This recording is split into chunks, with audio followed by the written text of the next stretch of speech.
A fabulous and fantastic Friday to one and all. Welcome to Singapore International Dynamic Speakers Chapter Meeting. I'm Adeline Yeo and I'm your Toastmaster of the day. This evening, we have three courageous, dynamic, and energetic speakers to enliven, energize, and enthrall you. Are you ready for the enchantment? If you are ready, type 9 in the chat box. I want to see 9 now. Awesome. Thank you, Hendren. Thank you, Tiago. Right. Wonderful. Now, for some of you who attend our meeting for the first time, a Toastmaster meeting have 3 segments. The first segment is where you can develop your impromptu speaking skills, which we call table topics. So if you want to hone your elevator pitch, do volunteer to take the first spot to attempt the table topics later. And after the table topic segment, we will take a short 10 minutes break. And after that, our speakers will deliver their speeches that they have painstakingly prepared and practiced really hard. So be sure to give them your fullest attention and support later. To help our speakers and the members to improve on the speeches, our 3 most nurturing, candid, and encouraging evaluators will provide evaluation to the prepared speeches. So do stay tuned for that. Tonight's theme is humility. Let me pause and ask all of you a question now. Have you met someone in your life who is smart, successful, good looking, like Table Topics Master Hendren? Yet, when they open their mouth, it's full of brag and arrogance. That's not Hendren. Nobody likes a braggart. Nobody likes arrogance. Nobody likes cockiness. Before I invite some of the appointment holders or guests to share, let me tell you a story. A long, long, long time ago, there was a horse rider. He came across a few soldiers who were trying to move a heavy log of wood without success. The soldiers were slogging, but the corporal was just standing by and just watching as the men struggled. The horse rider couldn't believe his eyes. He finally asked the corporal why he wasn't helping. The corporal replied, "I'm the corporal. I give orders." The horse rider said nothing in response. Instead, he dismounted his horse. He went up and stood by the soldiers as they tried to lift the wood, and he helped them. With the horse rider's help, the task was finally able to be carried out. Who was this kind rider? Anybody want to give a guess? The horse rider was none other than George Washington, the commander-in-chief. He quietly mounted his horse and went to the corporal and said, "The next time your men need help, send for the commander-in-chief." The story tells us it is really important to practice humility to develop us into a better leader and a better person. Humility and vulnerability make us more likable. But how do we stay humble? How do we remind ourselves each day of our place in the world and then still pursue excellence? I've talked so much, and let me just pause here and invite some of you to share about humility. To start the ball rolling, can we have our handsome table topic master, Mr. Hendren Sukari, to first introduce yourself because he's visiting this club for the very first time, and to share with us what does humility mean to you. Over to you, Mr. Hendren.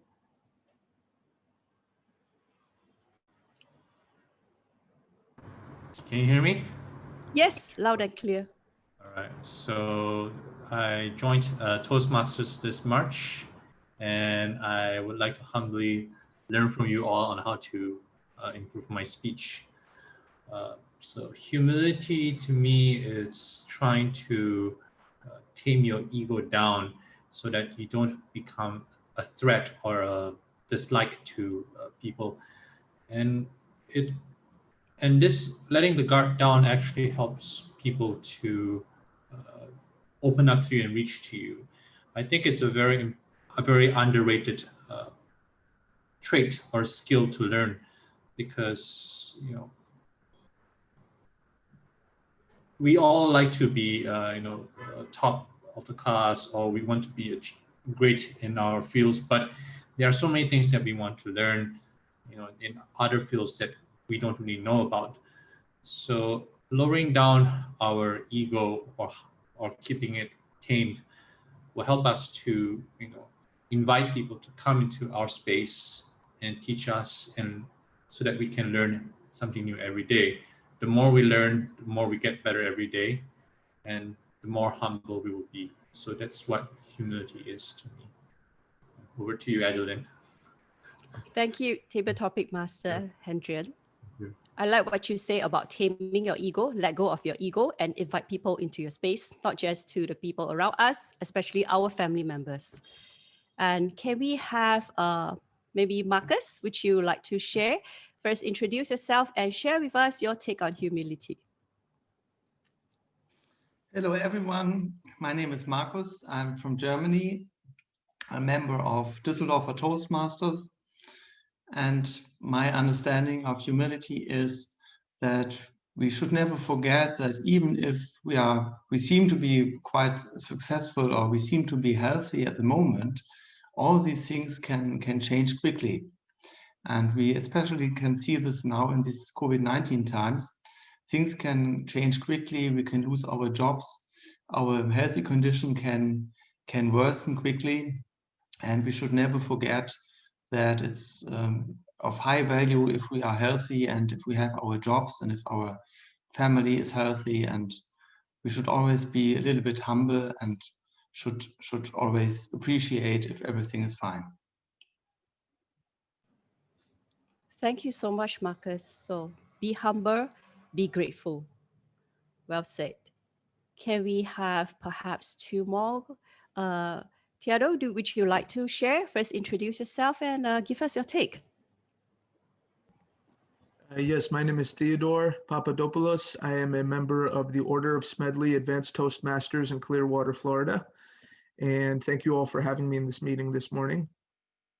Humility to me, simply put, is servitude. Not servitude in the visceral sense, but simply making yourself available and present to others. In other words, lending a helping hand, not begrudgingly or out of a sense of extrinsic duty, but simply because you want to. That's all. Do it with a willing heart. Excellent. Right. I think guest Daryl, Michelle Cave. Hi. Welcome to our club. Would you like to introduce yourself and give us your take? Hi, I'm Daria Michelle Cave from Barbados. My club's name is Sunjet Toastmasters. I've been a Toastmaster for 5 months. And humility. Humility is a characteristic that, yes, I think is quite underrated, but it has to do with attempting to interact with any situation to make a difference, but in a very inconspicuous way and without self-praise, without overt self-praise. Yes, humility. Very happy to be here today. Thank you, Daryl, for your sharing. Yes, less self-praise. But sometimes I like to self-praise myself, especially in front of my children, because I think they tend to forget the effort made by the parents. So I like to self-praise to remind them. That's just me. Right. Thanks, everyone, for sharing. And let me just move on to start the meeting proper that all of you have been eagerly waiting for. First, some housekeeping. As this is an online meeting, do remember to mute your mic when you are not speaking. And we like to encourage everyone to turn on your video, which everyone is beautifully doing so. Thank you so much. just so to encourage the speakers who are presenting their speeches later. Right, it is now my honor to invite our club president, DTL Willie Low, to give his opening address to start the meeting. Club President DTL Willie Low, please. Thank you, Toastmaster of the day. Fellow Toastmaster and friends. Charismatic leaders tend to focus on personal enhancement. Humble leaders tend to focus on team performance and guiding their employees. Effective leaders are willing to admit mistakes, share credits, and learn from others. Humility in leadership also leads to higher rates of employee engagement, more job satisfaction, and lower rates of turnover.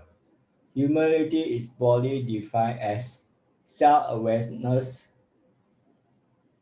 appreciating others' strengths and contribution, and openness to new ideas and feedback regarding one's performance. Leaders who are humble have a better grasp of organizational needs and make better informed decisions about task performance. They are also better able to ask for help than their charismatic counterparts. What is most is that humble leader helps to foster a culture of development with their employees by legitimate learning and personal development. Humility also encourages cultures of openness, trust, and regulation, which are important pursuits to success. So, fellow Toastmaster, what is your humility as a Toastmaster? If you are not a leader, what about as a member? Over to Toastmaster of the day. Thank you, Club President DTF Willie Low, for sharing with us. Humility is actually a critical factor for success, even in organization. Right. The next segment, before we go into the something new and interesting, stay tuned for that. I'm going to introduce the appointment holder. So I'm going to call out the name and the appointment that the Toastmaster is holding. Please introduce yourself and explain the role that you are doing tonight. All right. Can we first have Corey Malani? Could you unmute yourself and introduce yourself and share with us your role for tonight? Okay, so for tonight, I will be the art counter. My name is Corey Melanie. What else? Okay, let me. Okay, greetings, Toastmasters fellows and guests. The purpose of the art counter is to note the words, the sound that are used as a crutch or pause filler by anyone who speaks. So during the meeting, I will listen to overused words, including and, well, but, so, and you know. I will also listen for filler sounds, including and I will also note when a speaker repeat a word or a phrase such as I or this means. At the end of the meeting, I will report the numbers of times that each speaker used these expressions. Thank you, Adeline. Back to you. Thank you, Toastmaster Corey. Can we have our next role, DTM Lee Buckley? She has a very special role tonight. Thank you, Madam TMD. Hello, everyone. I have two roles tonight. My first role is timer. As the timer, I will be keeping track of timing throughout the meeting. This includes timing for the table topic speakers, the project speakers, as well as project evaluators, and I will indicate them by the various green, yellow, red, and time's up if you do go over time.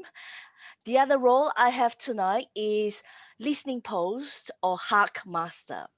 A very important skill set that we seek to develop in Toastmasters is our listening skill. As Hack Master, I will highlight the importance of active listening by listening and picking up facts throughout the meeting, and I will ask you questions at the end just to make sure you have been listening throughout the meeting. Back to you, Madam TMD. Thank you, DTM Lee Barkley. So don't fall asleep. Open up your ears and listen really, really attentively. And next, we have a very, very interesting role tonight. I will leave it to her to share with us, and we will assess whether she cut the bill as her role says. Let's welcome DTM Alicia Chia, who is also double hatting as a joke master. Come, tell us something funny and make us laugh. Thank you, Toastmaster of the Day, Adeline. Yes, I'm Alicia Chia, and I'm currently the VP of this dynamic club, SGI Dynamic Speakers. And my role today is Joke Master.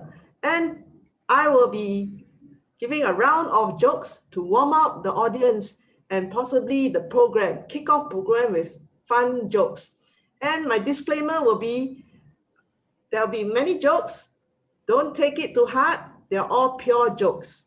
And if accidentally there's any jokes that you think similar to you or you think is targeted at you, it's purely coincidence. Thank you. Back to you, Toastmaster of the Day. Is that all? Yes. No, my jokes haven't started yet. Okay. Introducing my role. I see. All right. Thank you. So actually, Joke Master, it is your turn to tell us something funny to spice up the evening. Over to you again, DTM Alicia Chia. Thank you. So my timing will be 5 to 7 minutes. And then let me pin the timer first. Can we all turn on the mic and laugh heartily? Yes, please. Okay. Unmute yourself. Feel free to unmute yourself. You have a fan. That's great. Okay. That's great. Thank you for warming up. Ooh. Warming up the audience for me. Humility is a very interesting trait, or rather, we will all like to be humble people, right? So there are all sorts of people around. I would like to ask one question. Why are short people so humble? Anybody knows why? Because they can look up to others. Yes, they can look up, but because they are so short, right? They are very down to earth.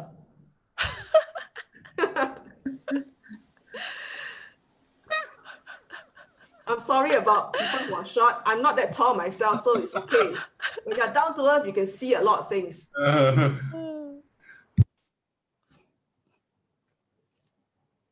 Now, we have been using Zoom for the whole of this COVID-19 period. And I've often been caught off guard. You know, Zoom, when you use Zoom, you have the lens of the camera, right? So sometimes, there was one time where I was attending a Zoom workshop organized by our club. And apparently, I brought in my handphone into the toilet. And I was sitting on my golden toilet seat. Wow. I forgot to switch off the video. So, what do you say to another person when they walk in Zoom and see you sitting on your gold-plated toilet just like me? What would you say? You're sitting on the golden throne, the golden seat. Welcome to my humble bachelorette solitude room. Humble bachelorette solitude room.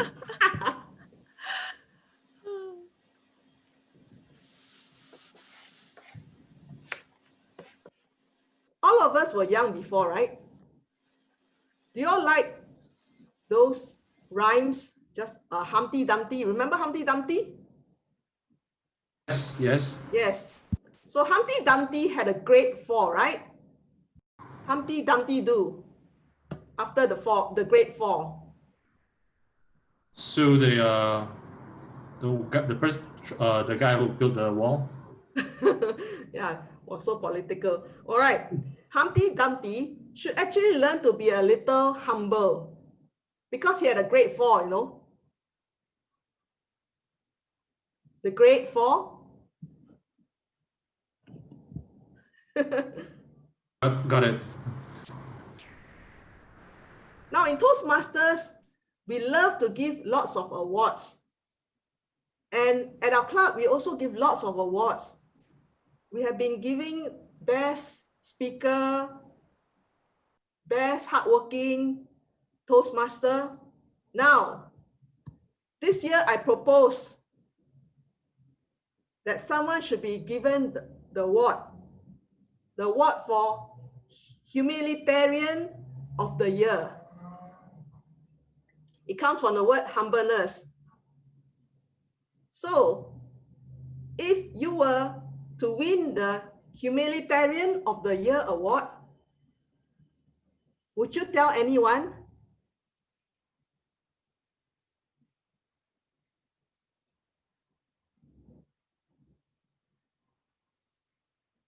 Would you tell anyone? The Humanitarian of the Year award for humbleness. You're free to speak. I guess you're too humble, right? Right. If you win that kind of award, you should never tell anybody. In fact, you should hide it inside your locker because it's for humbleness.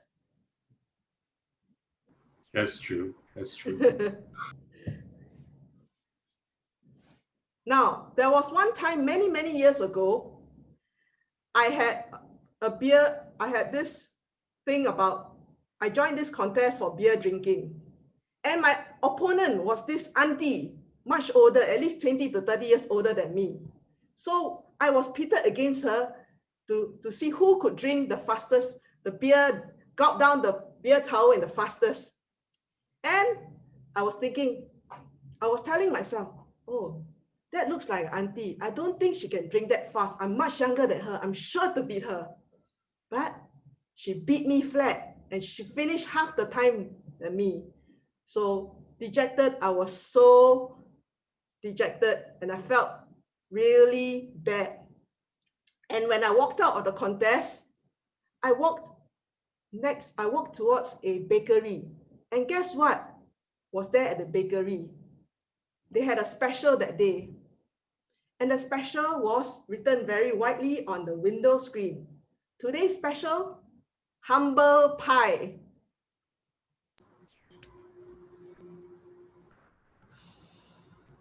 Another thing, do you know that banks are so powerful? They have ATMs everywhere. And because of COVID-19, we are supposed to have reduced the contact with customers and tele and officers. So they came out with an idea. They still need business. They want loans, right? So they build loan counters, just like ATMs. The normal ATMs are this high, but for loan counters, it's half the height. Do you know why it's built half the height of a normal ATM? So that short, humble people can reach it. Oh, that's enough. Short people are very good already. Sorry, I'm not against short people. Sorry. The reason why it's built half the size is because the bank, they know you need the loan, so they want you to kneel, get down on your knees and apply for the loan through the loan ATM. Get it? So you're on your knees and humbly keying in the request for a loan.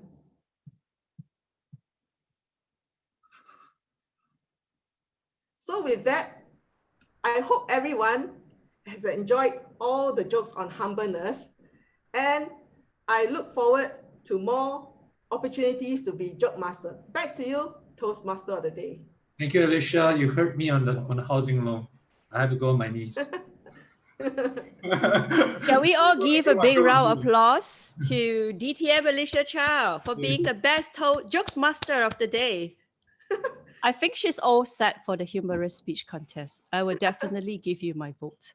Thanks Thank for you. spicing up our evening. Well done. All right. This is the segment that we have all been eagerly waiting for, the table hot topics to hone your elevator pitch. This segment will be led by our guest, Toastmaster Hendrian Sukadi. Now, just a short intro of Toastmaster Hendrian. Hendrian joined Toastmasters only this year, March. He aspires to be a good storyteller and influencer. Therefore, he aims to develop into a clear, succinct, confident speaker, both in public and meetings. And this will be in tune with his personality. His interest is reading, writing, backpacking, traveling, and cooking. He believes the safest way to get what you want is to try and deserve what you want. His little goal in life is to win Toastmaster club level contest within 1 to 2 years. Over to you, Table Topic Master Hendrian. Thank you, Adeline. Thank you, Adeline. You delivered the speech very well, much better than me. So thank you very much. So good evening, Club President and my lovely Toastmasters from Singapore, and probably good morning, good afternoon, good evening, good night to the rest of people all over the world. So welcome to the table topic session for Singapore International Dynamic Speakers. So I'd like to give a short introduction about the humility. So humility actually comes from the Latin word humilitas, so which can be translated to humble, but also grounded or from the earth. So short people can relate to that very well, as Alicia could understand. Not against short people, Theodore. So in Oxford Dictionary, it means the quality of not thinking that you are better than other people. I think that's a very underrated skill or a trait to learn. I think most of us could learn to practice humility. So back to the purpose of the table topic. So do you remember those times when your bosses or your colleagues throw you random questions out of the blue and you felt unprepared and thought that you looked silly? So table topic helps members to overcome these challenges when you're thrown to random questions that you don't understand, and hopefully the table topic will help you to think and speak on your feet.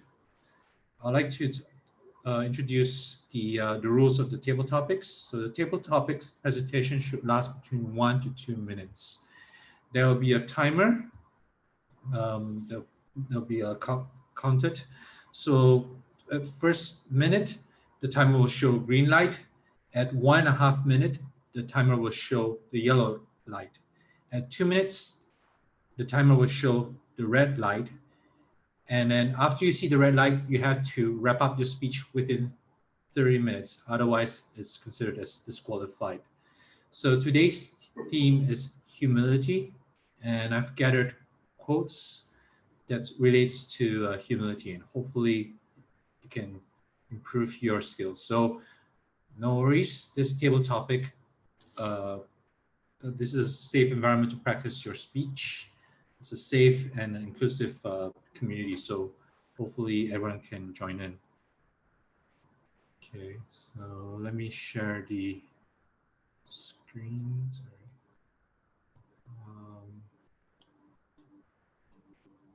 Is it possible? Sorry about this.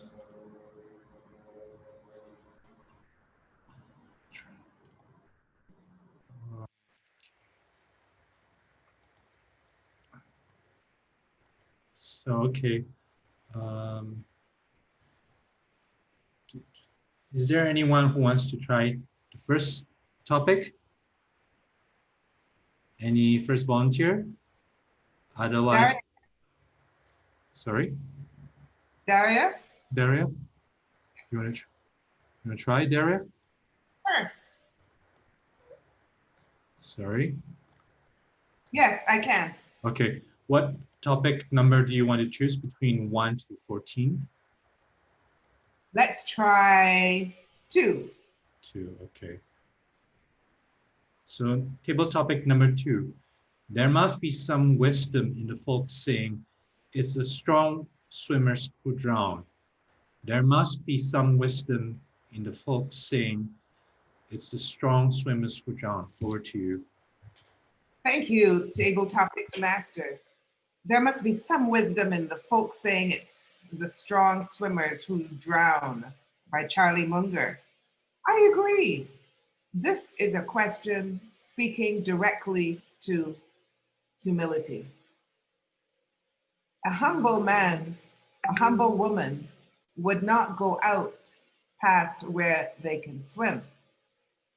A strong swimmer, quote unquote, a swimmer who thinks that he can and knows he can swim very well, will tempt fate, will tempt what he doesn't know, will go past where he does not know he can qualitatively swim. It's just an allegory. It tells us that in life, what there is to do what you know how to do. There are spaces where you can go and explore. There are places that you can tempt yourself, that you can test yourself. But you don't have to test yourself in a way that puts you at risk. There are places that you can explore, you can discover, and these are admirable qualities. But there is a space that you must say to yourself, I don't know how to do this, and get people's help. Form a team, form a support system, and be vulnerable. Tell people, you don't know exactly how to go about this, but you're willing to try. And with everyone's help, you can get it done. This is how to go about exploring in the world, discovering in the world. You don't have to do it alone. You can do it with a team. You can get it done with a team, with everyone being successful. Thank you so much, Mr. Table Topics Master, back to you. Thank you, Daria. Thank you for the wonderful speech. All right. I guess we have a lot to learn that there's some limitations to every one of us. So thank you very much, Daria. All right, so over to the second table topic. Is there anyone who wants to try the second table topic? Okay, Theodore, over to you. Which number would you like to choose? Number 9, please. Okay, number 9. So number 9, the greater the artist, the greater the doubt. Perfect confidence is granted to the less talented as a consolation prize, by Robert Hughes. Over to you, Theodore.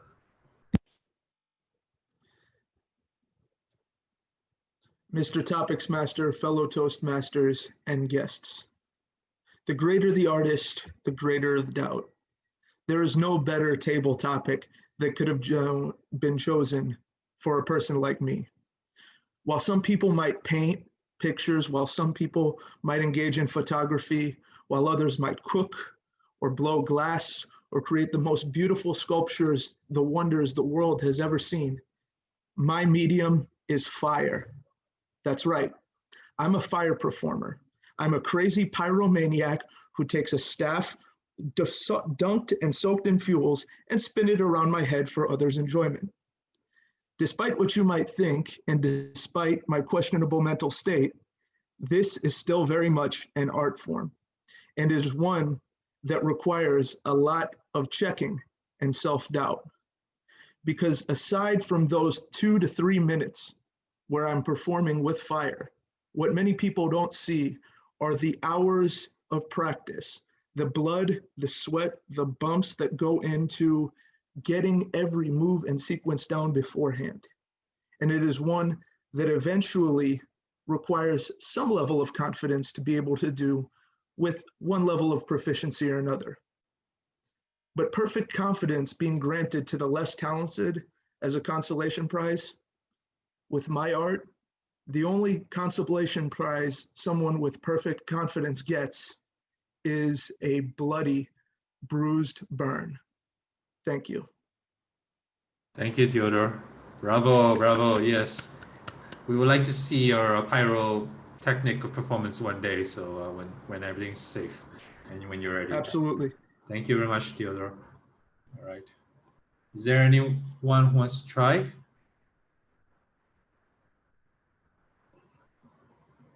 Okay, Ahmad, which table topic do you want to try? Which number? Unmute. Yes. What number? 4? Number 4. Okay. Sorry. Number 4. Number 4. Knowing what you don't know is more useful than being brilliant. Knowing what you don't know is more useful than being brilliant, by Charlie Munger. Over to you, Ahmad. Thank you, Toastmaster. Knowing what you don't know is more useful being brilliant. Sometimes we don't know that we don't know. The best thing is to understand something, we have to humble that we need to understand step by step, little by little, by consistently. And if we don't understand, we can ask expert, our college, our professor, or our manager in our office. For example, in the past, I didn't how to use Zoom for webinar and workshop.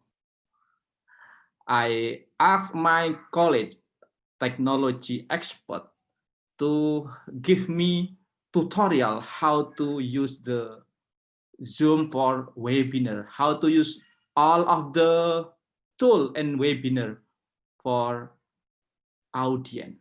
And I know that this tip is useful for me to improve my understanding, my new skill, how to use Zoom effectively, empowering, of course, inspire participant. And I challenge you to use the tip humble and understand, and of course, ask to expert if you don't know new something. Back to you, Toastmaster, table topic master. Thank you, Ahmad. Yes, we have a lot of things to learn. So thank you for your speech. I can relate to your speech because I do learn a lot of new softwares that you could do teleconferencing.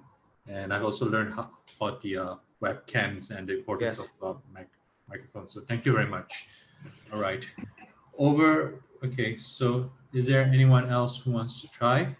Okay, Marcus, what table topic number do you like to try? Number 9, please. Number 9.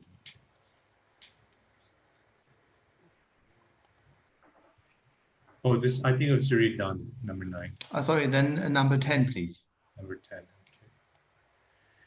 The greatest truth of is time. Her greatest enemy is prejudice, and her constant companion is humility. The greatest friend of truth is time.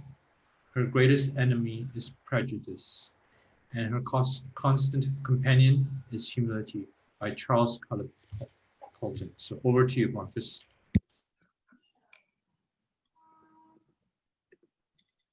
Dear Toastmasters, dear guests, I think we all know that sometimes we hear whatever in a speech or in the newspaper, or someone whom we know tells us a story, gives us an information, And if we get the new information, we tend to believe it. But very often, after time has gone, 2 or 3 days, or 2 or 3 months, or even longer, we realize that the information we have received was not correct. So sometimes it takes time that we realize what is the truth and what is not the truth.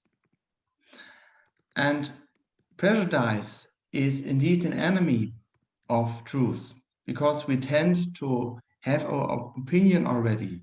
We do not recognize new information from a neutral point of view. We just have our opinion.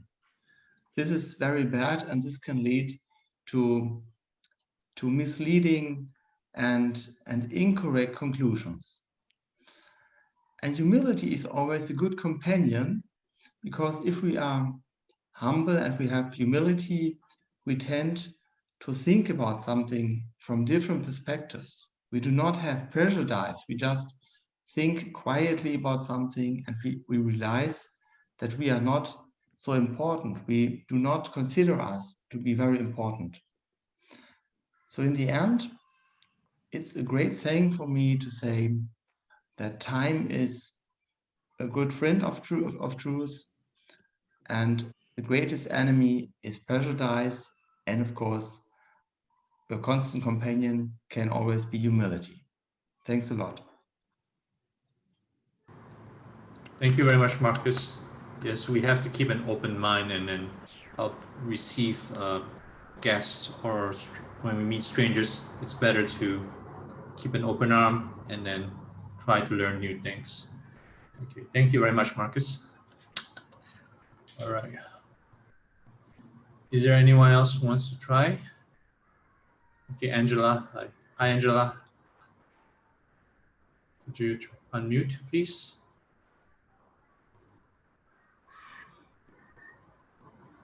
John, Hi. can you hear me? Yes, hi, Angela. Yes, we can hear you. What number would you like to try? Do you have 5? 5, yes. We have not chosen 5. Okay. Number 5. Pride makes us artificial and humility makes us real. Pride makes us artificial and humility makes us real, by Thomas Merton. Over to you, Angela. Thank you. This is a very difficult topic because it has 2 halves. So I shall deal with the first half first. Pride makes us artificial. I suppose this applies if you pretend to be something you are not. I find the biggest problem in Singapore and most of Asia is that a lot of people are too shy, and they don't have pride, they have fear, or they're taught to look down, not to interrupt. They're told proverbs and sayings, such as the nail that sticks up gets hit down, so they're afraid to stand out, which is the opposite of the American system. The American system is be proud, stand up, make yourself great, make your country great, be proud.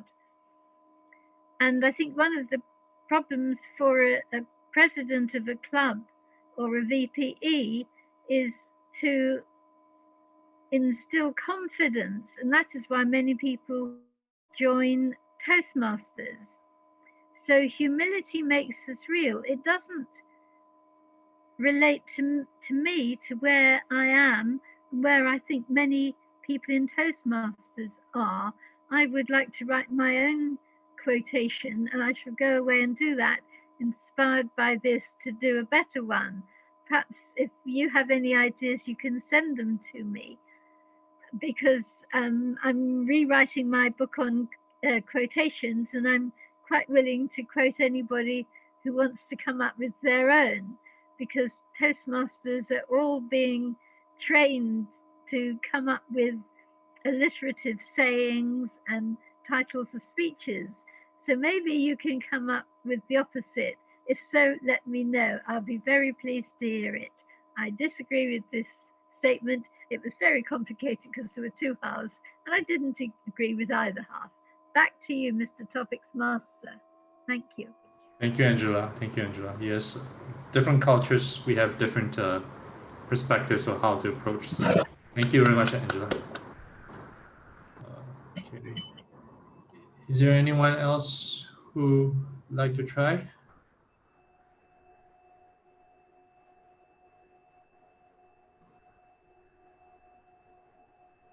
Is there anyone else who wants to try?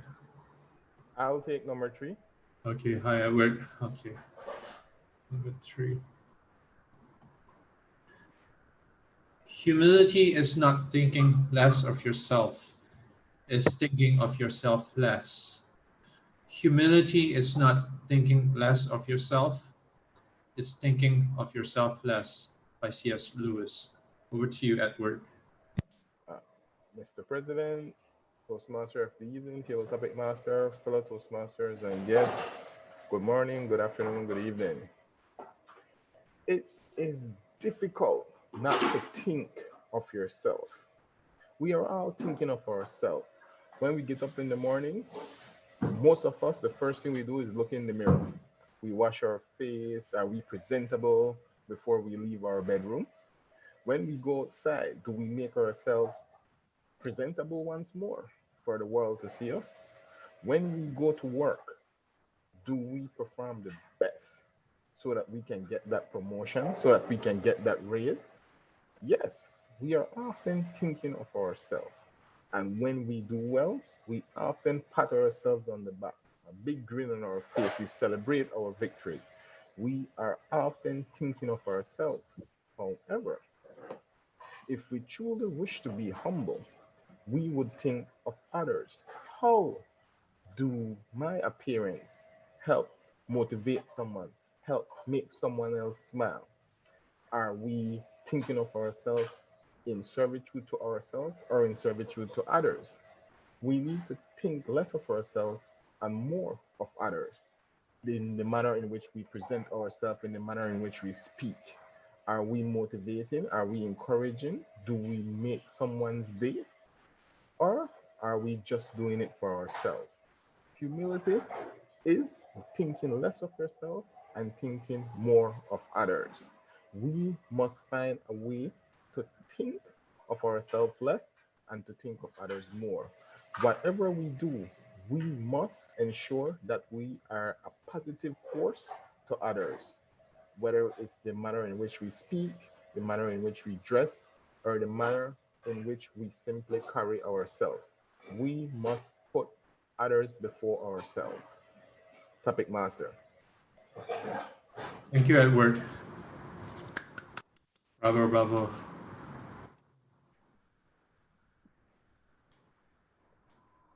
Anyone else would like to try?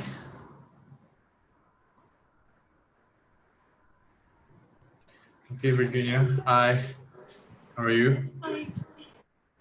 Hi. Are you related to Theodore? Yes, I can Okay. explain. Theodore is my son. Oh, okay. And we go to meetings together, and Toastmasters for us is something we do for our family. Okay, that's good. So. Okay. All right. Which number would you like to try? Has number 10 been taken? Yes, it's been taken.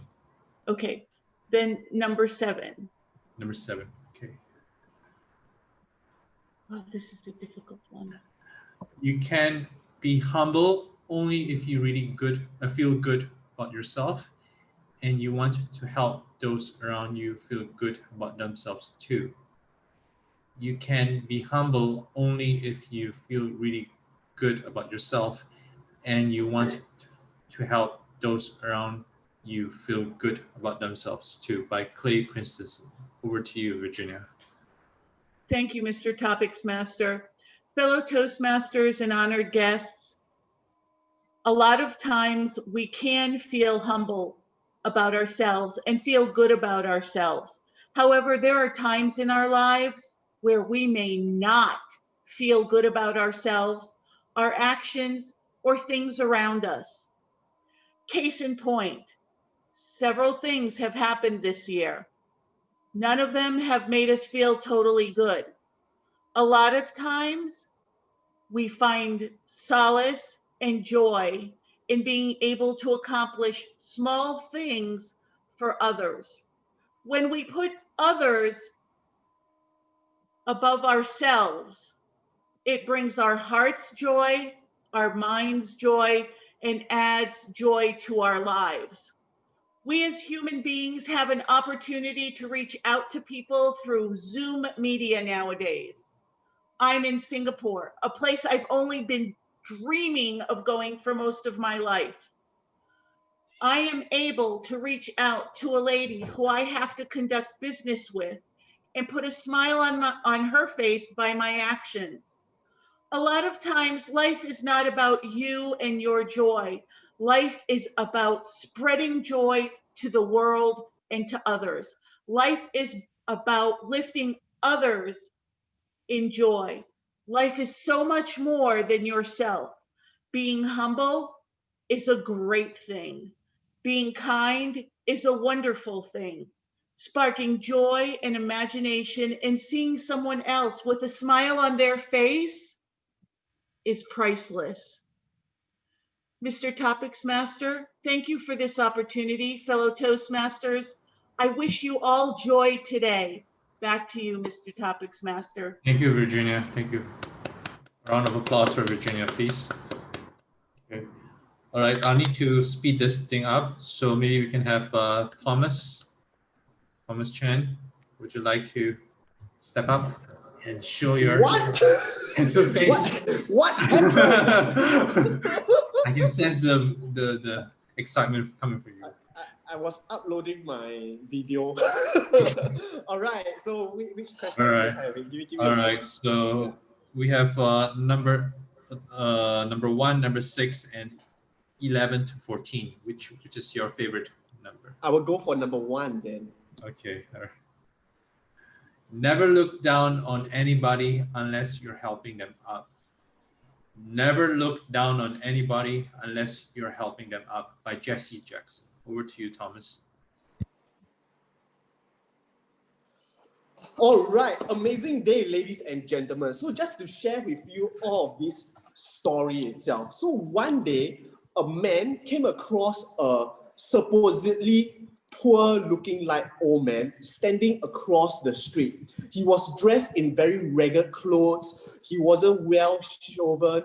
His clothes, they were slightly unbuttoned here and there. And this young man was thinking, hey, what is this old man doing here? I mean, it is so late at night. Why is he alone, one person? And that's where he walked towards the old man and said, hi, sir, do you need any help? You seem like you are lost. Young man, yes, I do. Do you know where am I right now? He said, and then the young boy was saying, oh, all right, so this place is actually in Tampines, right? Which is one small part of Singapore itself. Where do you live? Maybe I can bring you back there as well. Oh, I stay in Bedok, which is a few streets away. Maybe you can lead me there. And that young man, although he was feeling really, really very tired, and he feel that this old man is certainly someone who needs help, he extended the helping hand and brought the old man to the house. And that's where he realized the old man lived in a gigantic mansion itself. And the maid came out and said, hey, why are you out so late? And that's where he realized that this old man is actually the owner of that huge mansion. And that old man is actually a serial entrepreneur, a tycoon from Singapore itself. And he make it his habit to walk out at night to chillax his mind.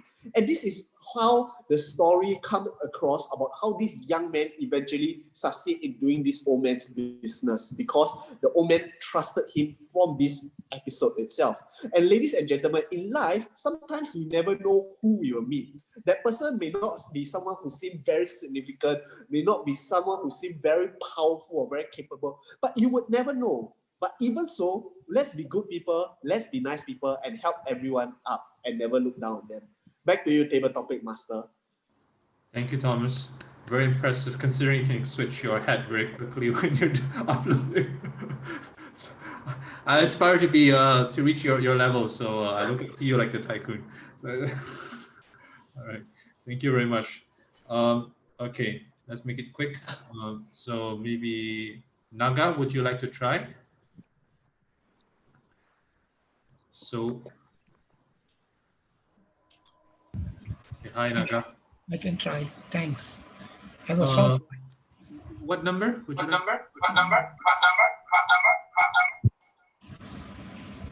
Number 13.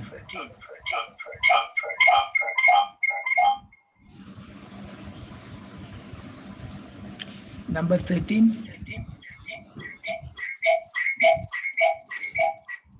I think your microphone has a bit of an echo feeling noise. So maybe you can.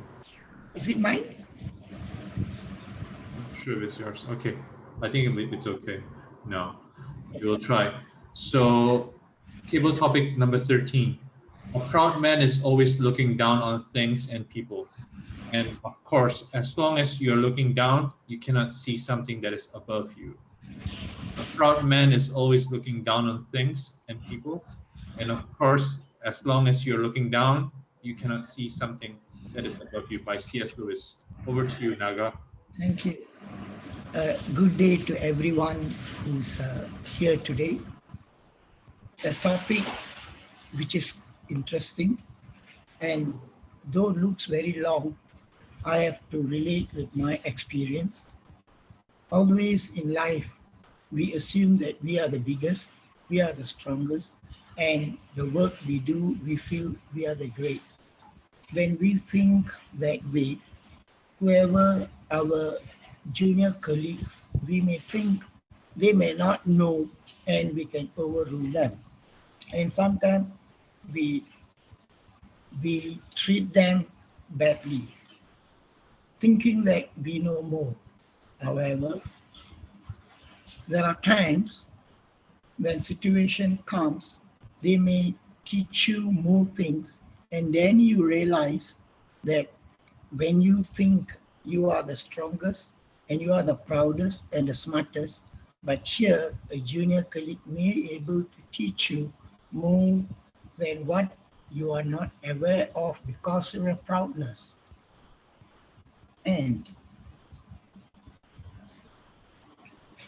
at the same time, when we start looking down on people who are working with us, especially if we are leaders, and we realize that this person we are looking down because we are sitting in a higher place. However, the person who's sitting lower down may be able to help you in somewhere. And then you realize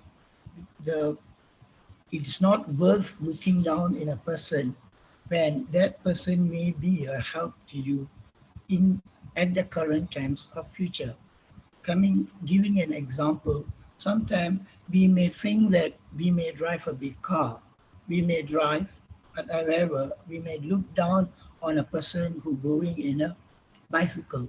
When the car breaks down in your life, what happens is we may not know to do a repair on it because we only know how to drive because of our proudness and what we have. Whereas that person who's cycling beside you may be able to know more things and help you when your car breaks down to change the tire. So it is not worth to look down on people, and it's always good to have the humility to look everybody at your level or higher than you. Thank you. I hand over to you. Thank you, Naga. All right. Thank you very much. Round of applause. Okay. So is there anyone who wants to be the last? I'd like to go next. All right, Abdul. Which number would you like to have? We have number 6. I'd like to have number 11, number 13, number 14. Let me take number 13. 13. Okay. Lucky number. Oh, sorry. I think we've already taken that. Sorry, 13 is already taken. Sorry. That's okay. Okay. Which other number would you like to take? I'll take 6. Number 6. Thank you is the best prayer that anyone could say. I say that one a lot. Thank you expresses extreme gratitude, humility, understanding. Thank you is the best prayer that anyone could say. I say that one a lot. Thank you expresses extreme gratitude, humility, understanding by Alice Walker. Over to you, Abdul. Thank you. Thank you for having me here. Everybody, thank you for having me here. Appreciate you. Yes, thank you. Thank you goes a long way in life. You have to understand without thanks in life, it's very hard to move on and continue what you're doing in life. Thank you can really save you in life, in your job, connecting with your family, your friends, and everything. Especially when you pray to the Most High God, you always have to be thankful, grateful for no matter what comes in your life. Either good comes or bad comes. Sometimes the bad can be good for you because it's a lesson. It can change you, it can grow you, it can make you stronger. So this is why we all have to say thank you to each other. That's how we help each other. That's how we be great for each other. And that's how everyone will understand where you're coming from. So remember, thank you can take you a long way in this life and the hereafter. Back to you. Thank you. Thank you, Abdul. Thank you very much, and thank you for your speech. All right, so we've already come to the end of the table topic session, and it's time to wrap up. So we've come to 10 speakers. All right, so I guess this will be the time to vote. So maybe, Adeline, maybe you could teach me how to... Yeah, I will take over. Yeah. Yes. All right. What an electrifying and engaging table topics held by Topics Master Hendren. Can we all give a round of applause to our Topics Master for feasting us with so many inspiring quotes and not forgetting all the courageous and impressive speakers. All 10 of you. Applause. Thank you so much, Hendren, for your hard work. Right. Madam Timer Lee Buckley, could we have the timer's report, please, before we launch the poll for voting? Yes, Madam Toastmaster of the evening, I have posted the individual timings in the chat. There is most of the speakers spoke within the 1 minute to 2 minutes, including the 30 seconds leeway, except speaker 9, who spoke for 2 minutes and 49 seconds. Back to you, Madam Toastmaster of the day. Thank you, Timer Lee Buckley. All right. I'm just going to give another 5 seconds for you to finish your voting. 5, 4, 3, 2, 1. We're closing the polling. All right. Right. We have a very interesting and exciting first segment. Shall we all take a quick 10 minutes break to refresh ourselves and be back by 10:20? Okay, cool. See you back in 10 minutes. Later. Wait. Welcome back from the break. I hope you have a good break earlier. And I'm going to have a surprise for you. Can someone just take over? Yeah, I will take over as the joke master. This is the second half. Just 3 jokes will do. Well, who would you think will be the most humble occupation in the world?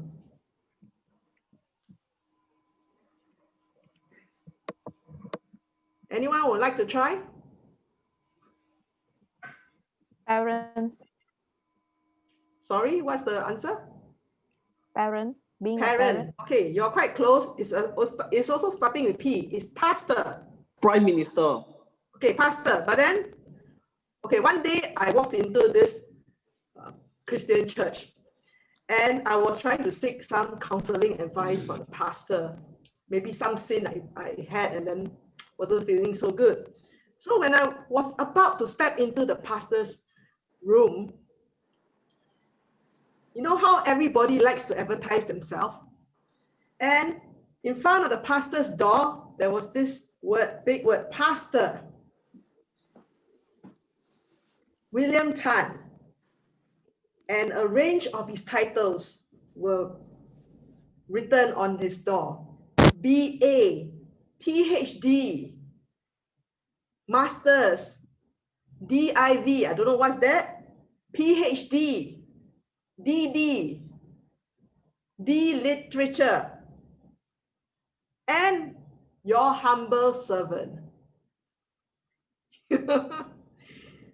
So that's the most humble occupation you will find probably in Singapore, Malaysia, and Batam.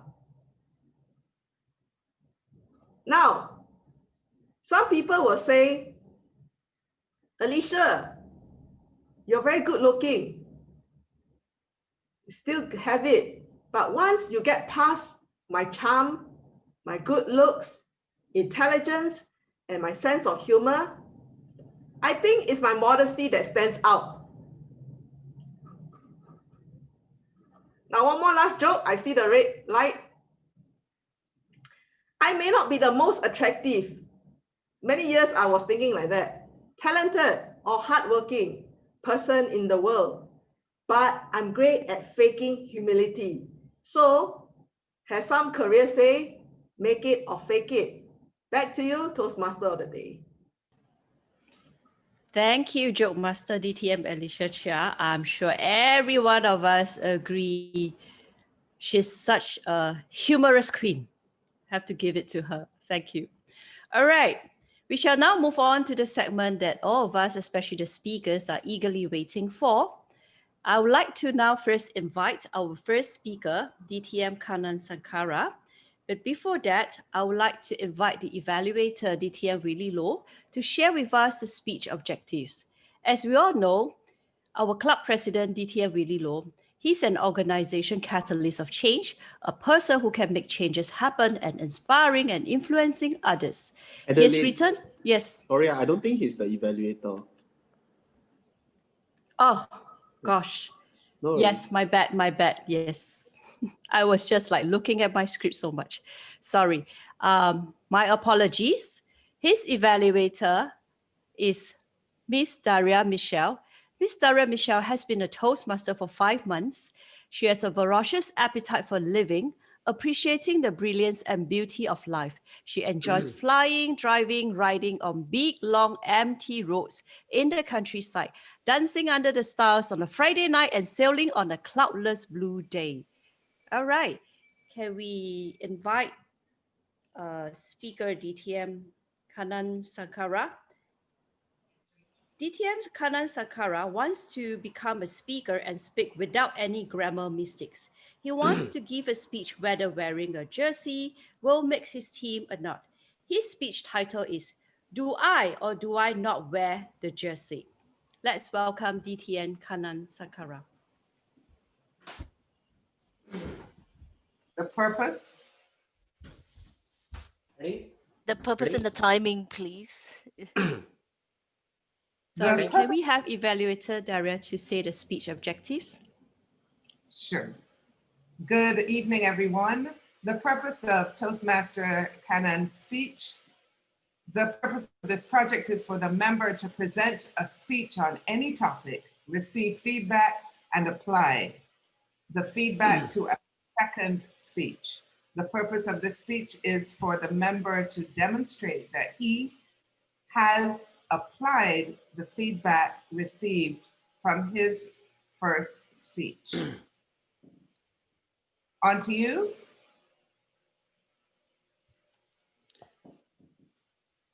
Thank you, Madam Evaluator, for introducing me nicely.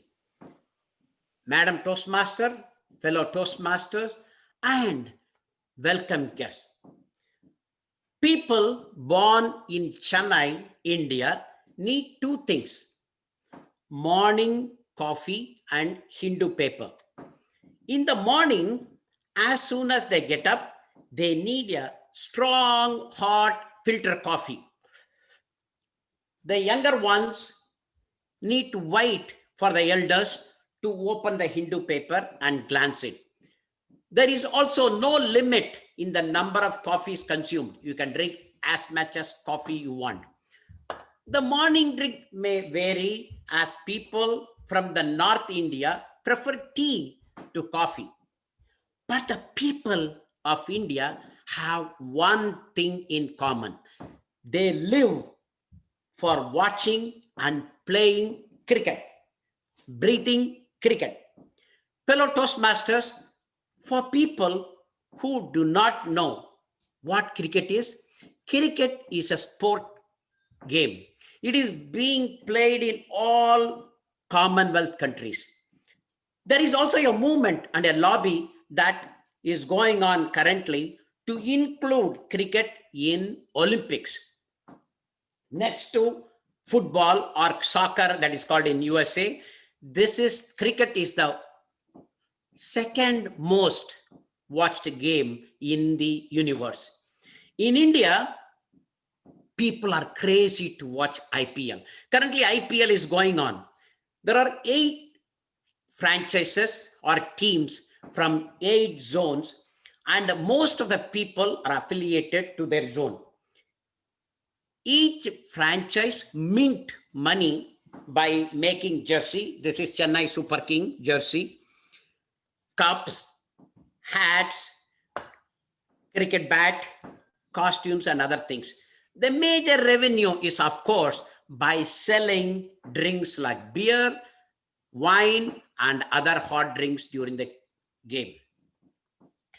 It is an unwritten rule that every ardent fan of the franchise must buy a jersey. I bought the jersey also here for Chennai Super King and wear it during the game. It is a taboo to wear or even look at the opposite or other team's jerseys. People are generally superstitious, and it is okay not to wash the jersey if you have that jersey and if your team won the last match. The stinking smell is okay, as the people generally okay with that. For example, when you walk in the bar, there will be a drinking smell, but the drunkards feel, oh, that's great smell, no problem. Same like that. I want to say one of the cricket player who did not wash his jersey and socks because he was able to perform better with those. And he felt by washing those jersey, the luck may go to the other side. In the IPL, there are 2 games who are always on the top. One is Chennai, that is my team where I was born. I am in US though, but I root for Chennai. And another is Mumbai. Currently, in the TV, the game is played for the 2020 session, but I'm going to talk about 2019 session. Both have won the title 3 times. The IPL started 9 years ago, Chennai 3, Mumbai 3. Final match is going on. We went to the temple and prayed, God, not for us, for Chennai must win. Chennai must win. We are not selfish. We want our team to win. My son and I were watching the cricket with my friends. We are all wearing Chennai jerseys. Can you see the Chennai Super Kings? Once you occupy a seat, when the persons are hitting run, you cannot change it because it may change the luck. Even if you have to go to the restroom, you have to hold it and wait because your team is playing and you cannot change the luck. Mumbai played first and they have taken around 165 runs. Chennai batted second and they need to chase 166 runs. It was the last over. Chennai was playing. We need to take only 1 run in the 1 ball. I took my jersey like this. And I was so happy that Chennai is winning. I said, come on, Chennai, come on, Chennai. I was doing like this and we were all happy. Guess what? When I moved this jersey like this, to my surprise, the last ball that they played, the player got out. The whole place was stunned because he was a great player. He is not supposed to get out on the last ball. We should have won this game, but we lost in the last ball. We gave away the game in a silver plate to our opponent. Everyone was playing that. Everyone was, were blaming that player. Someone was saying the batsman might have taken the money from the opposite team. One of my friend found a surprising reason for the loss. He said it is because Kannan, who was wearing the jersey, removed and did that. When he did that, the luck has vanished. It is because of Kannan we lost the game. Then everyone started blaming me for removing the jersey. I should not have removed the jersey. Did I play the game or lose it for Chennai? No, but I lost the game by removing the jersey. Fellow Toastmasters, should I need to wear the jersey or should I not wear the jersey? This is a question. Currently, the same game for 2020 is going on. I am afraid, but I am holding the jersey. I am not wearing, I am not throwing. Back to you, Mr. Toastmaster. Thank you, DTM Kanan Sankara, for bringing us through the match. I feel like I was in that hole together with you. And I was going to ask, so did you wash the jersey? I feel so bad that they're blaming you. I did not wash after the last win. But after the last, I washed it after the final. But now, last match it won. After that, I did not wash. Luck will go. Good to know that Indian is as superstitious as Chinese. All right. Our next speaker is DTM Alicia Chia, also our jokes master tonight.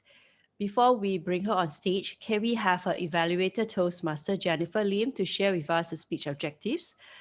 Our evaluator Toastmaster Jennifer Lim, as we all know fondly, she's a hot mama who likes reading to gain knowledge, singing to improve her vocal variety, and dancing to keep fit.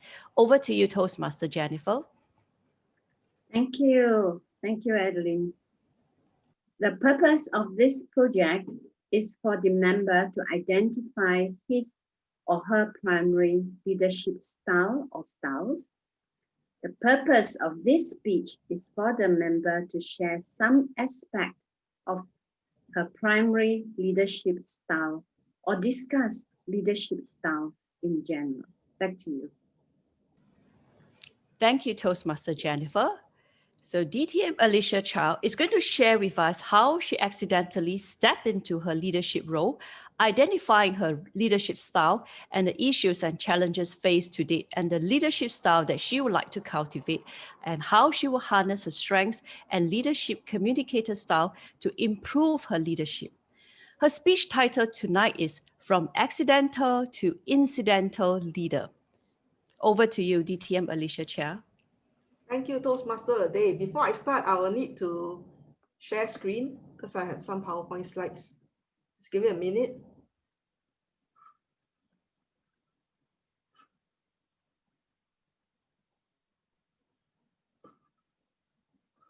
Right, okay. Let me find the timer. Where's the timer?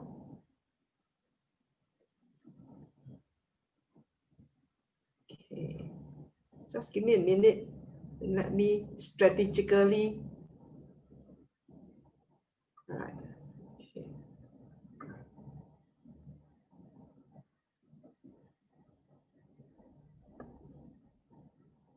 All right, I'm going to start soon. A very good evening to Club President, to members and guests. Everybody wants to be a leader. I also wanted to be a leader, and I started off as incidental leader. So I would like to start off with a poem called The Leader by Roger McGough. I want to be the leader. I want to be the leader. Can I be the leader? Can I? I can? Promise, promise. Yippee, I'm the leader. I'm the leader. okay, what shall we do? Well, leadership for me started off as accidental.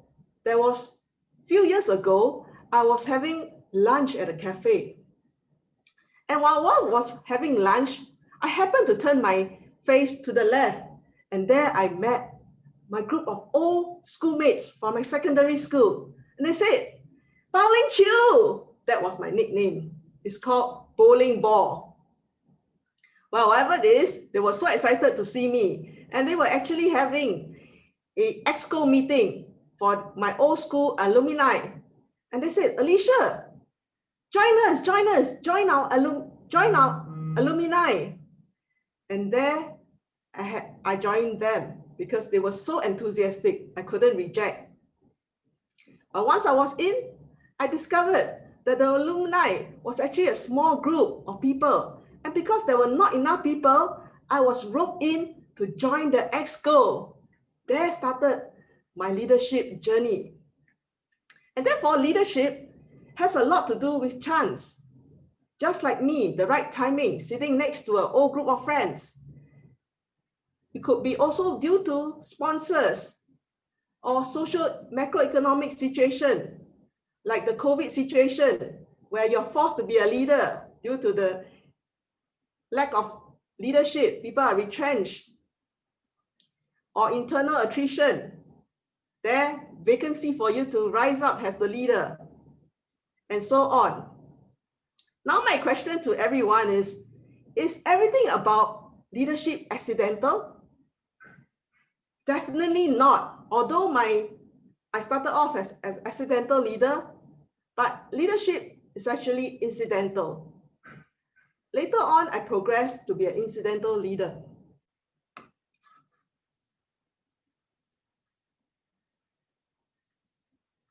Despite all the variables mentioned above, there are many outstanding people out there who lead massive positions and lead their companies to where they are now. And I did a leadership, I was very curious about my leadership style. Now, for you people out there, what do you think is my dominant leadership style? Anyone wants to try? Authoritative. Whoa, you're far from it. Any another person? Diplomatic. Oh, very interesting. Well, to disappoint every one of you, I'm neither one of them. Okay, I did the leadership survey that Toastmaster required us for this project, and I scored the highest for democratic, the center. Democratic leadership style is the most popular because it gives power to the people. And for this leadership style, relies on a lot of consensus decision making.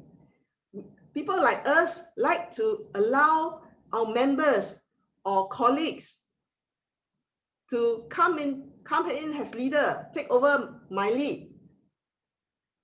And we like to motivate people. However, even though I score very high in democratic, I have also scored quite close. You can see there's some other styles above, like coaching, altruistic, innovation, and pace setting. Oh, sorry, not pace setting, but rather just the above three: coaching, altruistic, innovation. I scored pretty high, just 2 points less than my democratic leadership of 24 points. There are 22 points. So I'm a variety of a few styles of leadership.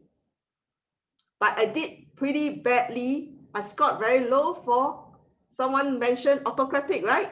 Okay. Autocratic was second lowest, only 17 points. And the worst was bureaucratic. I'm not a very rules-based person. In fact, I like to give my members freedom to do. So because of my leadership style, I have faced many issues. In my current club now in SGI, Dynamic Speakers, this democratic leadership style is good. Okay, we give people a chance to speak and lead and even take over me. with a Toastmaster of the day, having lots of leeway. But because we are using online facility, or rather online platform, most of my members, although they are very experienced members, but they're all new to this Zoom online facility. I'm just as new. So because of these challenges, it takes a while to get everybody on board. And so these challenges really is not good for democratic style leadership. Now, moving on, I would like to also try to pick up on pace setting and affiliative kind of leadership styles in the future. And in order to do this, I would use more of my strengths to improve my leadership. And I'm a great adherent of strength-based theory. I'm not too sure whether you have heard of this, but I follow a lot of the Gallup organization strengths theory, and using my signature themes, which is the 5 areas of my strong areas like relator, harmony, responsibility, positivity, maximizer, strategic, and activator. All these things, all these themes are my strong areas, or rather my talents. And if I were to strengthen all these themes, I will be able to lead better, and separately or in combination, I will be able to enjoy more personal and career success through consistent near perfect performance. So back to you, Toastmaster of the day. Thank you, DTM Alicia Chia, for inspiring us with her incidental leadership journey. Yes, in fact, SGI Dynamic Speaker Club is blessed to have such a passionate and nurturing VPE like DTM Alicia Chow, who ensure the club members grow and develop in public speaking at their own space. Right, we have now come to our last speaker, who is Toastmaster Ahmad Nohasim. But first, can we have his evaluator, competent communicator, competent leader, Thomas Chen, to read out his speech objectives, please? Thomas? Sure, Oh, sorry, Ahmad. hold on. So the purpose Thomas, statement... sorry. Let me introduce you. Sorry, Thomas. Oh, no worries. Thomas hails from the Parisian Toastmaster Club. He's an entrepreneur, coach, and speaker by profession and passion. He found his interest in public speaking since his time in Nanyang Technological University. From then, he continued his journey of public speaking and has the opportunity to speak internationally. Over to you, Thomas. Thank you, Toastmaster of the day. So Ahmad, the purpose statement for your speech is for you to practice the skills needed to connect with an unfamiliar audience. All the best and have fun. Thank you, Thomas. Our last speaker, Toastmaster Ahmad Nohasim, likes reading novels, empowering others, watching TED videos, and playing with his children at the weekend. He believes in the power of the imagination. He's a member of this club. His speech title is It Overcomes Fear. Over to you, Toastmaster Ahmad Nohasim, please. Thank you, Toastmaster.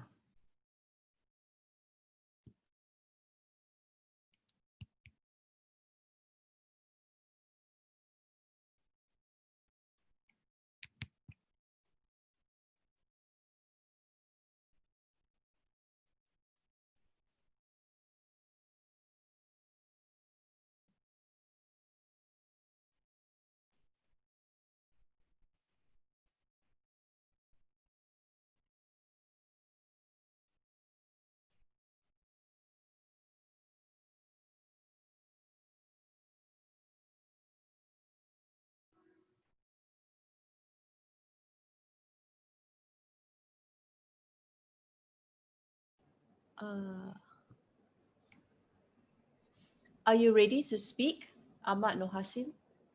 The key to change is to let go of fear.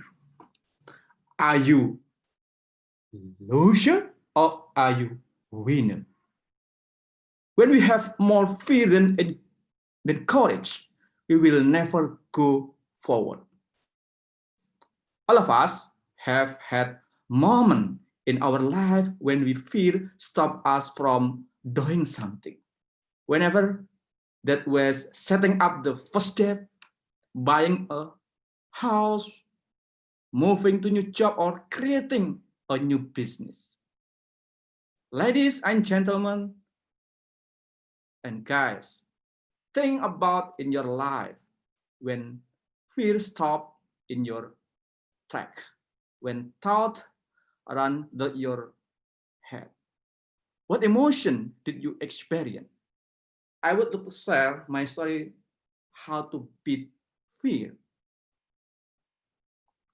Some fear is good thing.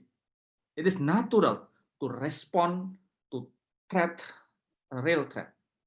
If we are walking by in the edge of cliff, we should have healthy amount of fear to keep us safe. These are real threats that we have the potential to harm us if we don't listen to our fear. Many of us fear three things: failure, rejection, and criticism. They are perceived the threat because they are things that might happen. They have not happened to us, but we put so much thought into how terrible failure, rejection, and criticism such that we avoid any risk of them happening to us. Like the sound music in the beginning of my speech, I have real experience that fear can be beat. Several years ago, I attended a training workshop in Singapore for 2 weeks. All participants and speakers spoke only English. There is no interpreter. Every week, every day, I had to attend the 7-hour training class. In the greeting, the trainer asked me to introduce myself. My name is Ahmad. I am from Jakarta. Just like this. In the first week, I didn't not utter a word, nor did I interact with the speaker and trainer because I was too afraid to speak English. My English was limited. I can't participate. Discussion interesting in the forum. I was not confident with my ability to speak English. This was tremendous torture for me. Can you imagine? I was stuck in the middle of class of Englishmen in formal meeting for 14 days and I couldn't speak English. During this week, I just listen. My mouth was closed. When I wanted to speak during the training, I was afraid to make grammatical mistake. Grammar fight my brain. It was like neighbor. I was afraid other people couldn't. People understand what I say. I was afraid other people would criticize my ideas. I was stressed out.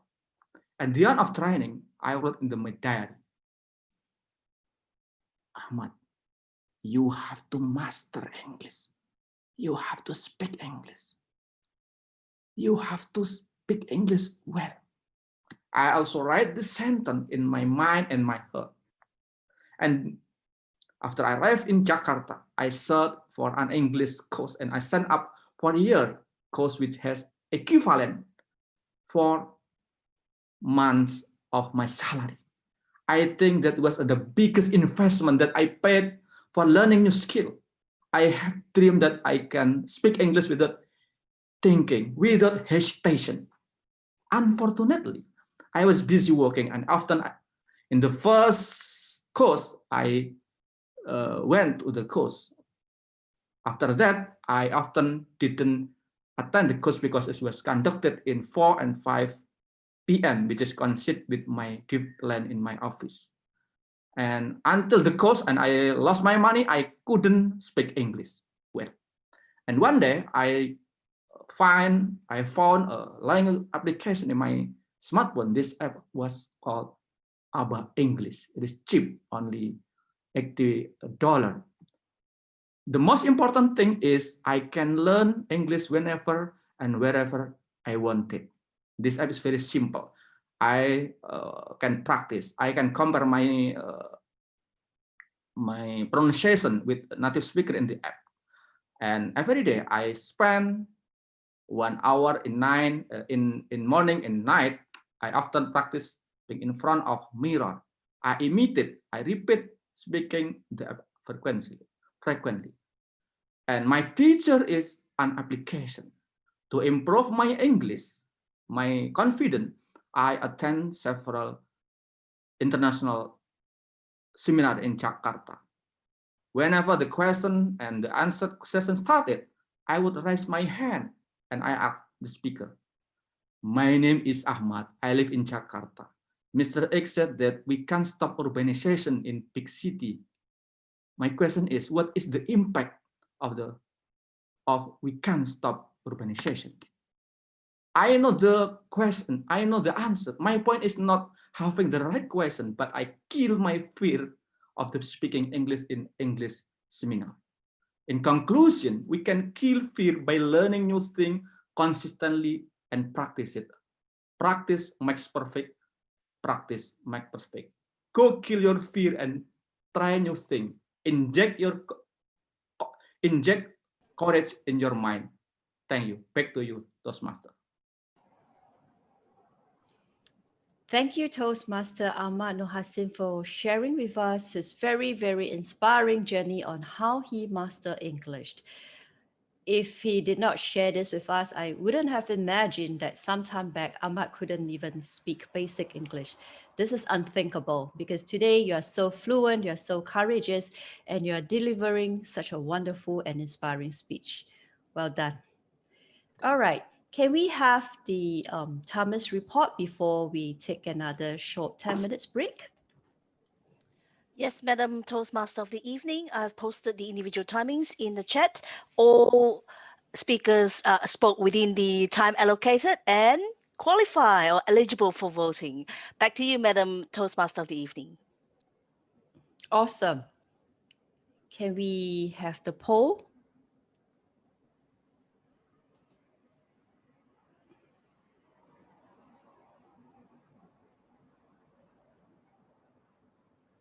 Can we have the poll? Yes. Yep.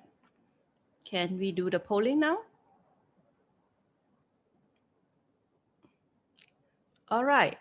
Another 5 seconds. 5, 4, 3.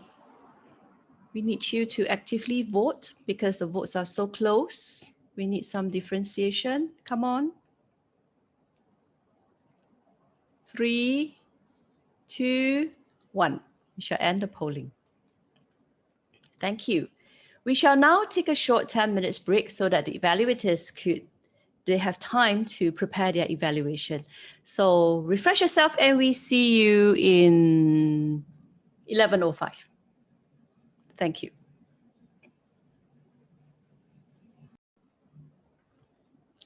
Welcome back to the third and the last segment of the day, the evaluation segment. The first evaluator of this evening is Daria, who will be evaluating DTM Kanan Sankara's speech. Can we have Toastmaster Daria, please? Good afternoon again, Toastmasters, and most especially Toastmaster Kanan. Do I or do I not wear a jersey? Toastmaster Kanan, you excelled at your opening. You opened well with good variety, good vocal variety. Your gesticulations were wonderful. Even your props were great. I liked how you explained the vastness of the love of the game of cricket. You even spoke to the veracity of the franchise and the fans. Your excitement, Toastmaster Kanan, was catching. I'd like you to work on the prepositions. In your excitement, I want you to also remember the as and the ands before your nouns. I want you to challenge yourself in the use of the Zoom camera. We all need to get used to this. I commend you for standing. It really makes a huge difference. You're right. The framing of yourself in the camera allows all eyes on you without distraction on the background or to the background. Try not to rely too much on your notes. Focus again on the camera. It's a bit disarming, but even if you don't stare at the camera, you can use a picture. If you post a picture right beside the light of your camera, and just to use that picture of a friend of yours to focus on the camera, to make it a little more human. Because when we're staring, it's not okay to just stare at the camera, but if you have a friend of yours right next to it, you remember to go back and forth to the camera.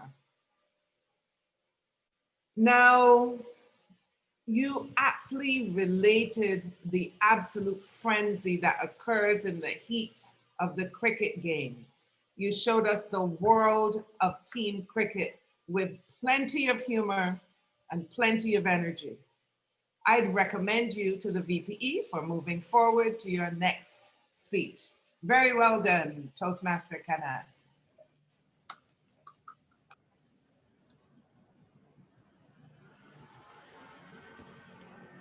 Thank you, Toastmaster Daryl.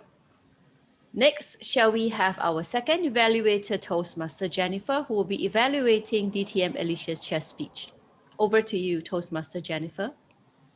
Thank you, Toastmaster of the day. Good evening, fellow Toastmasters, distinguished Toastmasters and guests, and especially to you, Alicia. You delivered an excellent opening speech with a poem by Roger McGaw. I want to be a leader. I want to be a leader. I want to be a leader. Can I? Can I? Yippee! Wow. It is so relatable to the title of your speech, Accidental to Incidental Leader. I like the fact that you told us how you became a leader at a chance lunch meeting. And you were voted in as a leader in your school alumni. You have very good clarity of voice, good PowerPoint slides on the different leadership styles, good engagement of the audience by asking them to guess your leadership style. And I lost out, as you know.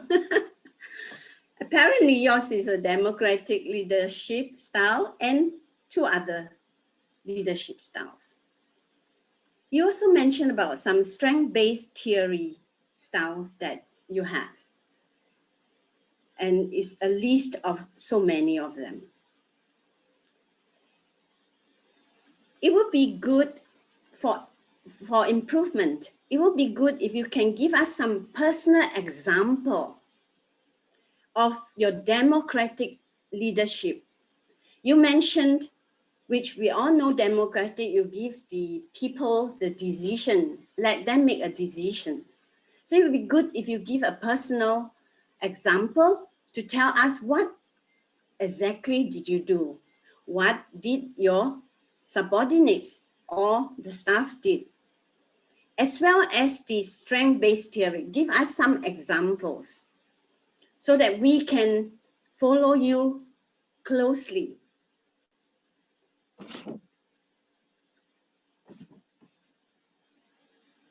Now, at the end of your speech, you mentioned, I would like you to also go back to the title of your speech, that means call to action, how from accidental to incidental leader, because that was not indicated.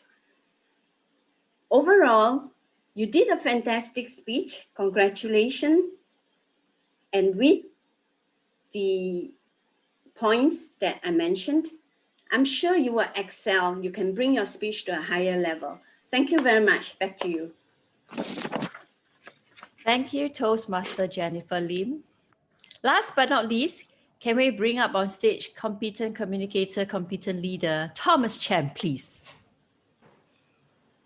Amazing day, ladies and gentlemen, especially to Ahmad. Today, Ahmad is supposed to connect with an unfamiliar audience. And although we are all familiar with him, he has certainly connected with us deeply with his powerful and impactful sharing. I will split my evaluation into two parts: commendations and recommendations. So what did Ahmad did excellently? Firstly, he utilizes the hero's journey to show his journey of transformation and development to become a public speaker. How initially he had trouble with the language, he had trouble with the delivery, he had trouble with crafting to a speech, to how he is today, a confident and competent speaker. And when he showed us the stark differences, it impacted and inspired us because we want to transform just like he did. Secondly, he shared on a common topic to relate and resonate with all of us, Toastmasters itself. And when he shared on a common topic, he builds rapport easily because we understand what he is saying and he understands what he is establishing. So this is a very good technique, especially when it comes to establishing rapport with unfamiliar audience. And finally, he exuded so much drive and determination. We could feel as if he was having a war with his older self of becoming a public speaker. And with such strong determination, we are able to feel his energy, we are able to feel his enthusiasm, and from there, he's able to connect with us emotionally. All right, now Ahmad, I would love to give you some recommendations so that you can bring your speech to a Michelin star level. So it can be represented by ABC. A for action. Call to action specifically. What is the call to action you want the audience to have? Is it to become a better public speaker? Is it to have determination and drive when it comes to facing with conflicts and challenges? What is the call to action? What is the learning lesson for all of us? And moving on for B. B is to be theatrical. Because when you be theatrical, when you weave in some theatrical movements, such as your hand gestures, such as your facial expressions, it breathes life into the different context itself. For example, when you were struggling with your public speaking, you can show the face of frustration to show that you are struggling. You are doing your best, but you're struggling so much, right? So when you share that, you are able to allow us to understand you on a deeper level. And C is the core message. What is the core message of your speech? What are you trying to bring across? Is it your transformation? Is it your growth? Is it the drive or determination? You want to establish that right from the start so that you imprint and integrate that message deep into our mind. So overall, congratulations, Ahmad, because you are really amazing speaker. Not only do you practice the hero's journey, but you show us your transformation and you show us your determination and drive. Do consider to give us the call to action. A for action, B is for the be theatrical, as well as the core message, and I'm sure you will be a spectacular speaker. Thank you. Thank you, Thomas. Now, can we have the Thomas report, please? I'm posting the Thomas report in the chat, Madam Toastmaster of the evening. All speakers qualify for voting. Back Thank to you, you, Timer Lee. Madam Toastmaster of the evening. All right, shall we now all vote for the best evaluator? Counting down, 5, 4, 3, 2, 1, ta-da, and polling.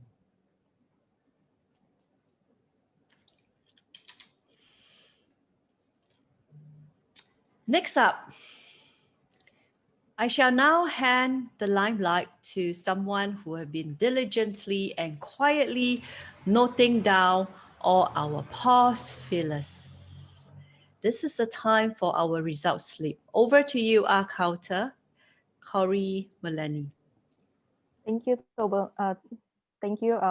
Toastmaster Adeline. So for the pause filler report, for the table topics, Daria, 0, Theodore, 0, Ahmad Nur Hasim, 1 Marcus, 1 repeats on A, Angela, 1 Edward Young, 0, Virginia, 0, Thomas Chen, 1 on Naga has 2 repeats, 1 on the N and 1 on the V. Abdul Karimi, 0. Then I will move on to the speakers.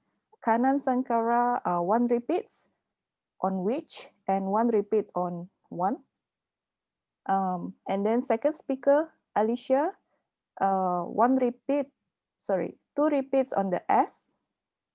And then I move on to the third speaker, Ahmad Nur Hasim, 1 repeats for 4. Then I will move on to the next session, Evaluator Daria, 1 repeats at. Sorry, Daria is 0. I will move on to the second evaluator, Jennifer. The repeats, 1 repeat at and 1 repeat at I. And the third evaluator, Thomas, 0. Back to you, Adeline. Thank you, Toastmaster Corey. And now the moment that we've all been waiting for. I'm sure you are as clueless as me. What exactly does a Heartmaster do? So our Heartmaster will now emerge and ask questions to test all of our listening skills. Over to you, Heartmaster. Thank you, Madam Toastmaster of the evening. Are we all excited for this segment of the meeting? To reward you for your participation, this is the virtual chocolate. Unfortunately, because it's virtual, I will eat this on your behalf. But I encourage you to participate so that you can win this virtual chocolate. Buckley, we accept cash too. Oh, okay. Virtual cash? Yeah, pay now, pay now. Yeah, what Virtual about this? Bitcoin. Yeah, what about this cuddle from Teddy instead? I've divided the questions into the different parts. First, let's start with our joke master. What did DTM Alicia, how did she describe the Golden Throne Room? What words did she use to describe? I'll give you a hint. Humble, something, something, something.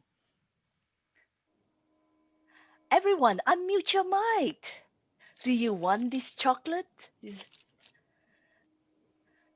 Okay, I'll give another hint. Humble, bachelorette, pie, solitude room. Okay, next question.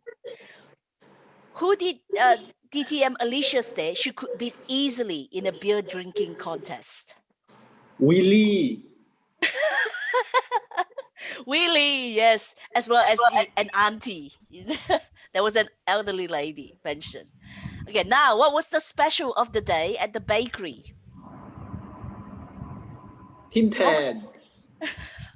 No, Thomas, you weren't here during the first part. Humble pie. That's right, Angela. Humble pie was the special of the day at the bakery. Table topics. Someone mentioned that if you don't know how to do something, get help from others. Someone mentioned if you don't know how to do something, get help from others. Daria. Daria. Yeah, the other thing I forgot to mention earlier is if you said it, you are not allowed to answer the question. So that's double team time for me. Thank you, Daria. Next question. Who described himself as a crazy pyromaniac who loves performing with fire? Theodore. Well done. Woohoo. According to Edward, what is the first thing that most of us do in the morning? What's the first thing we do in the morning? Mirror. Look at yourself in the mirror. We look at ourselves in the mirror. Angela, well done. Okay, now this will test your listening skill. How many times did Toastmaster Abdul Karimi say thank you in his table topic? 5. Very close. At the beginning, he said 3. Thank you, thank you, thank you. But I think throughout, so 7. 7. Well done, Corey. Woohoo! Then that's another team 10 for me. Thank you, Corey. During the speeches, name the team and color of the jersey that DTM Kanan mentioned or wore during his speech. Chennai. Chennai. And orange, Yellow. orange t-shirt. Chennai something something. Chennai. So it was Chennai Super King, and it was predominantly yellow with the jersey. Yeah. So what were the 2 superstitions that he mentioned in his speech? A. Not to take off the shirt. Don't wash it. Yep. So never wash the winning team's jersey, whether And it's stinking, doesn't matter. The smellier, the better. The audience And mustn't leave their seat. yes, never change your seat. How many runs did Chennai Super King needed to chase? How many runs did Chennai Super King needed to chase? 166. Well done, Naga. Woohoo! Oh no, Edward, is it? Or Naga? Yeah. Edward. Edward. Woohoo! Well done. Okay, that's triple team 10 for you. What was DTM Alicia's nickname? Bao Ling Chiu. Yes, very good. Bowling ball. What was DTM Alicia's primary leadership style and what was her score? Democratic. And? Pace, pace, I think. The score. The score was? The score. 24. Oh, I see. You mentioned another one as Yeah, well. yeah. Okay. How did she rank with her autocratic leadership style? What score did she get? 3. No. It's still a double digit. Okay, I'll give you a hint. 17. What is the key to change according to Toastmaster Ahmad Nur Hasim? He mentioned this at the beginning of his speech. What was the key to change? Think of Frozen. Let it go. Let it go. Let it go. Let go of Your fear. fear. Well done. Okay. Now, how much did it cost him? Instead of the training that he paid for, he had an app instead. How much did it cost him for that ad? 4 For months, that app? 4 months of his Yep. salary. 4 months. Excellent. Why couldn't he attend the class? Because of the timing of the class. What was the timing of that class? 4 to 5. 4 to 5. Well done. Yeah. And what did he do to practice? He used an app afterwards instead. Yep. And how did he practice? In front of a Mirror. mirror. Well done. Okay. Now, who said she wears a jersey as well? We're talking about evaluators now. Okay. Hint. Who said she wears a jersey as well? Just like Toastmaster Kanan. Daria. Daria, yes. And who suggested call to action for the speaker to go back to the title? And what was the title of the speech? Of course, I know. Remember, you're not allowed to say the Exactly. yes hint. So Toastmaster Jennifer mentioned the call to action was to go back to the title. Accidental to incidental leader. Yeah. What was Thomas' ABC? What was his ABC? Call to action. Be something. Theatrical and Core message. core message. Excellent. And my American last born question- Chinese. ABCs, yes. Or in Malaysia, is that I think it's the ice kacang. It's a dessert. ABC. Is that right? Yeah. Oh, there is a soup as well. ABC It's a soup. that's right, ABC soup. See, Thomas, I'm hungry now. And then the last question: what did Thomas, or what I should say, what were the 2 words that Thomas used to start his evaluation? Amazing day. Amazing day. Excellent. Well done, everyone. I'm happy and glad to hear that everyone have been listening, and thank you for your participation. This is your virtual chocolate. You know, being the kind person I am, with humility, I will test and, quality control this chocolate for you. So thank you, everyone. Back to you, Madam Toastmaster of the evening.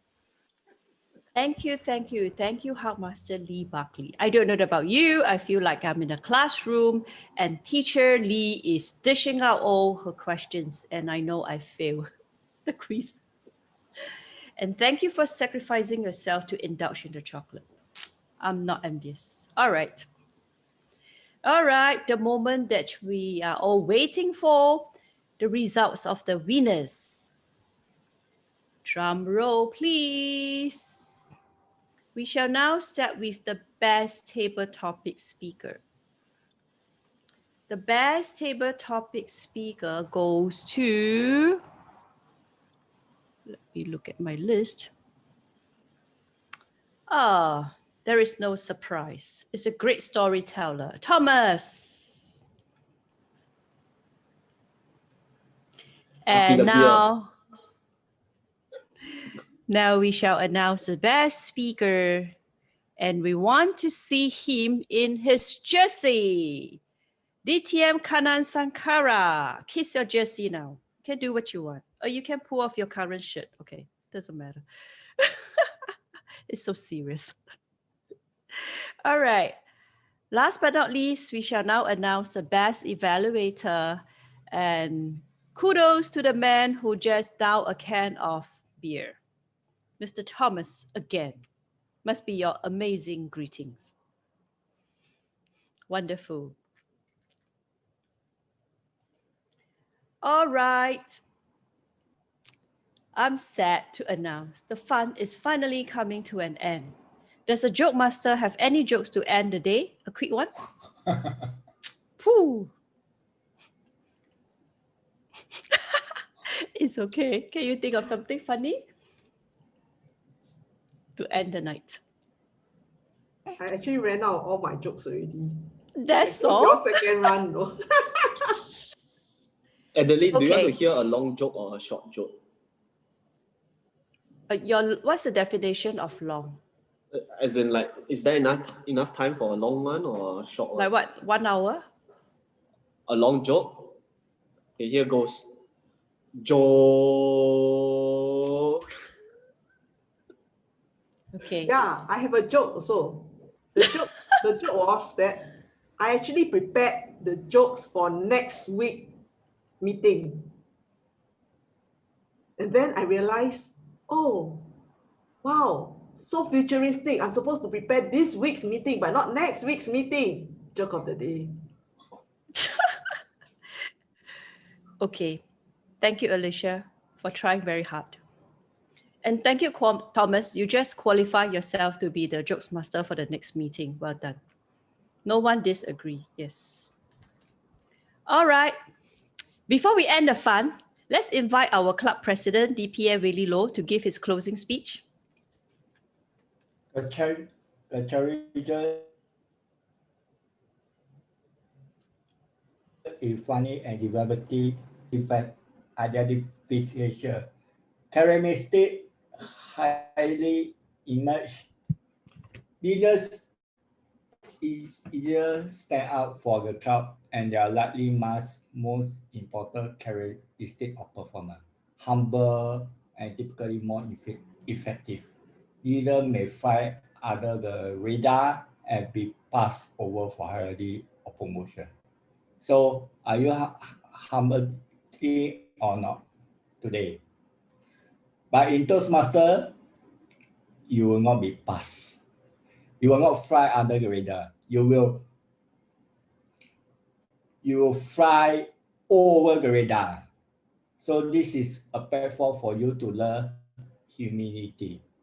Thank you and have a nice weekend ahead. Over back to Toastmaster of the day. Thank you, DTM Club President Willie Low. Right, I shall now invite some guests to give us some feedback so that our club can continue to improve and become better. Can we have our guest, Daryl? Right, could you share with us some of your thoughts that, after you stayed with us throughout the meeting? This is my second visit to Toastmasters SGI, and I've laughed. My belly has hurt each time that I have visited you. So thank you for the wonderful Friday. It's Friday morning in Barbados, so it's a lovely beginning of my day. Thank you so much. And Lee, you are off the top. I could taste that chocolate all the way here. Well done, SGI. Well done. Good organization. Thank you, Daryl, for your wonderful comments. Love it. Can we have maybe just one more feedback? Anybody want to unmute and just speak up? Any volunteer? Naga, yes. Hi, over to you, Naga. Yeah, quite interesting. I'm from Malaysia, and I saw this online Toastmaster because this is the ideal time of mine. So I thought of joining, and I was watching your program. Your program in the previous programs of your Toastmaster. It's quite interesting and nice of you all, and I really enjoy, and I hope to join you all in next and the future. Fantastic job. Good teamwork and humbleness and humility you all have. I appreciate that. Thank you. Thank you. Back to you. Thank you. Thank you. In great humility, we accept your compliments. Thank you. All right. With that, we shall close the meeting. Thank you and a good day to all of you. Thank you. Bye. Angela?